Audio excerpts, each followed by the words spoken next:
కొంగ కపటం. పూర్వం ఒక సరస్సులో ఒక కొంగ నివసిస్తూ ఉండేది. సరస్సు నిండా చేపలుండేవి. కొంగకి ఆహారానికి కొదువలేదు. అందుకే అది అత్యంత ఆనందంగా హాయిగా బతకసాగింది. కొంతకాలం తర్వాత కొంగ ముసలిదైపోయింది. మునపట్ల అది చేపల్ని వేటాడలేకపోతోంది. ఇప్పుడు అది చాలా బలహీనంగా సన్నగా అయిపోయింది. ఇలా ఇంకొన్నాళ్లు గడిస్తే నేను తప్పకుండా చచ్చిపోవాల్సిందే అనుకుంది కొంగ. జీవించి ఉండాలంటే ఏదో ఒకటి చెయ్యాలి. ఒక ఉపాయం ఆలోచించి దాన్ని అమలు చేయాలనుకుంది. విషాదమైన మొహం పెట్టి సరస్సు ఒడ్డున కూర్చుంది. చేపలు కప్పలు నీటిలో ఏదుతూ ఒడ్డున కూర్చున్న కొంగ దగ్గరికి వచ్చాయి. కాని కొంగ వాటిని వేటిని పట్టుకునే ప్రయత్నం చెయ్యటం లేదు. సరస్సులోని అన్ని ప్రాణులకి కొంగ ప్రవర్తన కొంత ఆశ్చర్యంగానే ఉంది. ఏమైంది కొంగ, ఈ రోజు ఇంత విషాదంగా ఉన్నావే? నన్ను పట్టుకోవాలంటే పట్టుకో. వద్దొద్దు, వద్దు మిత్రులారా. కాలం మారుతోంది. కాలంతో పాటు నా మనసు కూడా మారిపోయింది. నా జీవితం అంతా చేపల్ని కప్పల్ని పీతల్ని చంపి తిన్నాను. కాని ఇక నేను ఈ పాడు పని చేయలేను. ఈ మధ్య కొంతమంది మనుషులు ఈ సరస్సును పూర్తి చేసి కూరగాయ తోటల్ని పెంచుకుంటామని మాట్లాడుకోవడం విన్నాను.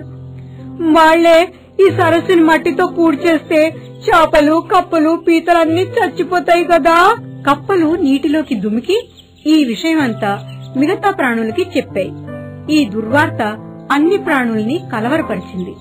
ఒకదానితో ఒకటి ఏం చేద్దాం అంటూ పరామర్శించుకోసాగి. పదండి పదండి, మనమంతా కొంగను సలహా అడుగుదాం. మనందరికంటే వయసులో పెద్దదే కాకుండా తెలివిగలది కూడా ఆ కొంగ. నిశ్చయంగా మనకు సహాయం చేయగలదు. అన్ని ప్రాణులు అంగీకరించాయి. అన్నీ కలిసి కొంగ దగ్గరికి వచ్చాయి. కొంగ మీరే మమ్మల్ని కాపాడాలి. మేము చావాలనుకోవటం లేదు. మీరొక్కరే మమ్మల్ని రక్షించగలరు. ఇవెంత మూర్ఖులు. ఇక నాకు ఆకలి బాధ వేటాడే బాధ లేనే లేదు. నా శాయశక్తులా మిమ్మల్ని కాపాడే బాధ్యత నాది. ఇక్కడికి దగ్గరలోనే ఇంకో సరస్సు ఉంది. మీ అందరికీ నా మీద నమ్మకం ఉంటే మిమ్మల్ని అందరినీ సురక్షితంగా అక్కడికి చేరుస్తాను. అన్ని చేపలు కప్పలు పీతలు పోటీ పడసాగాయి. నేను ముందు వెళ్తానంటే నేను ముందుగా వెళ్తానని. అరే వినండి, ముందు నా మాట వినండి. మనమంతా శాంతంగా ఆలోచించుకోవాలి. నేను ముసల్దాన్ని, పైగా బలహీనంగా కూడా ఉన్నాను. త్వరగా అలసిపోతున్నాను కూడాను. కాబట్టి నేను ఒకసారి ఒక్కళ్ళని మాత్రమే మోయగలను. ముందుగా చేపల్ని నా వెంట తీసుకెళ్తాను, సరేనా? నేను వస్తాను నీతో.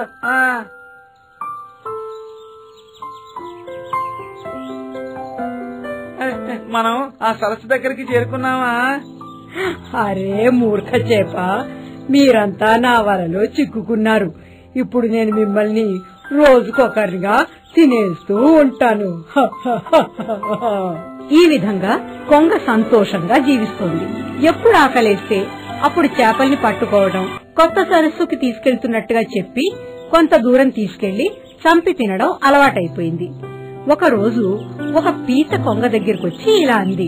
ఇదేం బాగలేదు. నీవెప్పుడు చేపల పట్టుకుని ఉంటావు. ప్రతిరోజు చేపల్ని తీసుకెళ్తున్నావు. మమ్మల్ని ఎప్పుడు తీసుకెళ్తావు? సరే అయితే ఈ రోజు నిన్ను తీసుకెళ్తానులే. కొంగ తన నోట పీతను కరుచుకుని ఎగరసాగింది. చాలాసేపు ఎగురుతూనే ఉంది. కాని పీతకు కనుచూపు మేర ఎక్కడా సరస్సు ఉన్నట్లుగా కనపట్టలేదు.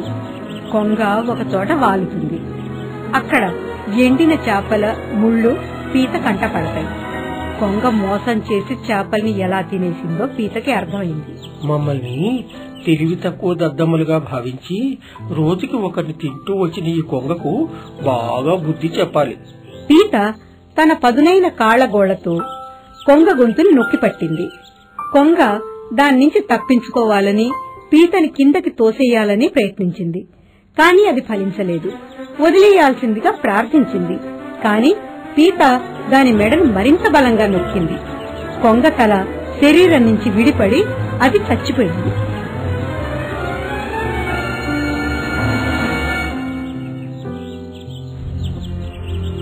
పీత కొంగ తలని సరస్సు ఒడ్డుకు లాక్కుంటూ తెచ్చింది. అన్ని ప్రాణులు పీత వెనక్కి ఎందుకొచ్చిందో, కొంగ ఎందుకు చచ్చిపోయిందో అంటూ ప్రశ్నించారు. పీత వాటికి అసలు విషయం వివరించింది. ప్రాణులన్నీ పీతకి ధన్యవాదాలు తెలిపాయి. ఆపద వచ్చినప్పుడు తెలివిగా, ధైర్యంగా వాటి నుంచి తమని తాము కాపాడుకోవాలి అని ఈ కథ ద్వారా తెలుసుకుంటాం కదూ.